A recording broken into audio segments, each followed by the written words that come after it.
దానియేలు ప్రార్థన చేశాడు. 1వ రోజు, 2వ రోజు, 15వ రోజు, 20వ రోజు, 21వ రోజు అయినా జవాబు రాలా. ప్రార్థనకి జవాబు కోసం ఆయన ఏం చేస్తున్నాడు?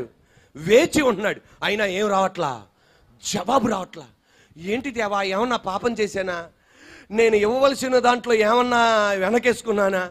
ఏమన్నా నా మాటల్లో చూపుల్లో ఏమన్నా అతిక్రమం చేశానా? నాకేం అర్థం కావట్లా. మొన్నటిదాకా అన్నిటికీ జవాబిచ్చావు, ఇప్పుడు ఎందుకు నాకు జవాబు ఇవ్వట్లా?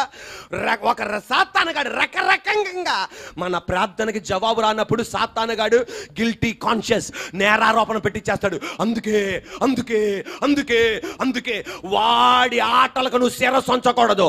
నువ్వు అనాలి, నేను జవాబు పొందడానికి యేసుక్రీస్తు ద్వారా నేను యోగ్యుణ్ణి, నేను అర్హుణ్ణి.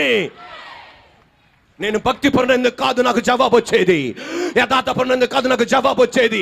ఆయన కృప